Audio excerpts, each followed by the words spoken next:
NCB ಟೈಮ್ಸ್ಗೆ ಸ್ವಾಗತ. ನಾನು ದರ್ಶನ್ ಹುಣಸೂರು. ಶಿರಸಿ ತಾಲೂಕಿನ ಮುಂಡಿಗೆಸರ ಮೂಲದ ಹುಬ್ಬಳ್ಳಿಯ ಯುವತಿಯೊಬ್ಬಳು ಅಮೆರಿಕದಲ್ಲಿ ನಡೆದಂತಹ ಸೌಂದರ್ಯ ಸ್ಪರ್ಧೆಯಲ್ಲಿ ವಿಜೇತರಾಗಿದ್ದಾರೆ. ಮುಂಡಿಗೆಸರ ಅಜ್ಜೋರಮನೆ ಕುಟುಂಬಸ್ಥರಾದಂತಹ ಹುಬ್ಬಳ್ಳಿಯಲ್ಲಿ ನೆಲೆಸಿರುವಂತಹ ಕೃಷ್ಣ ಹೆಗಡೆ ಕಮಲಾ ದಂಪತಿಯ ಪುತ್ರಿ ಶ್ರುತಿ ಹೆಗಡೆ ಅಮೆರಿಕದಲ್ಲಿ ವಿಶ್ವ ಸುಂದರಿಯಾಗಿ ಹೊರಹೊಮ್ಮಿದ್ದಾರೆ. ಈಕೆ ಈ ಮೊದಲು 2018ರಲ್ಲಿ miss Karnataka runner up, miss south India ವಿಜೇತರಾಗಿದ್ರು. 2023ರಲ್ಲಿ ಮಿಸ್ ಏಷ್ಯಾ ಇಂಟರ್ನ್ಯಾಷನಲ್ ಇಂಡಿಯಾ ಪ್ರಶಸ್ತಿಯನ್ನ ಕೂಡ ಗೆದ್ದಿದ್ದಂತಹ ಈಕೆ ಅಮೆರಿಕದಲ್ಲಿ ನಡೆದಂತಹ ವಿಶ್ವ ಸುಂದರಿ ಕಿರೀಟವನ್ನ ಮುಡಿಗೇರಿಸಿಕೊಂಡಿದ್ದಾರೆ. ಅಮೆರಿಕದ ಫ್ಲೋರಿಡಾದಲ್ಲಿ ಕಳೆದ ಜೂನ್ 6ರಿಂದ 10ರವರೆಗೆ ಆಯೋಜಿಸಲಾಗಿದ್ದಂತಹ ಸ್ಪರ್ಧೆಯಲ್ಲಿ ಭಾರತ ಸೇರಿದಂತೆ ಒಟ್ಟು 10 ದೇಶಗಳ ಸುಂದರಿಯರು ಪೈಪೋಟಿಯಲ್ಲಿ ನಡೆಸಿದ್ರು. ರಾಷ್ಟ್ರೀಯ ಉಡುಗೆ, ಈಜು ಉಡುಗೆ, ಪ್ರಶ್ನೋತ್ತರ, ವೈಯಕ್ತಿಕ ಸಂದರ್ಶನ ಮುಂತಾದ ಎಲ್ಲಾ ಸುತ್ತುಗಳಲ್ಲೂ ಕೂಡ ಸ್ಪರ್ಧೆಯನ್ನ ನಡೆಸಲಾಗಿತ್ತು.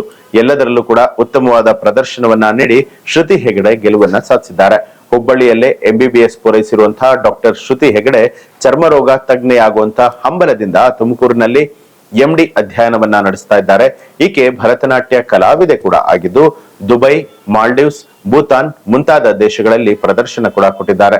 ಕೆಲವು ಧಾರಾವಾಹಿ, ಕನ್ನಡ ಚಲನಚಿತ್ರ, ವೆಬ್ ಸೀರೀಸ್ ಅಲ್ಲೂ ಕೂಡ ಇವರು ನಟಿಸಿದ್ದಾರೆ.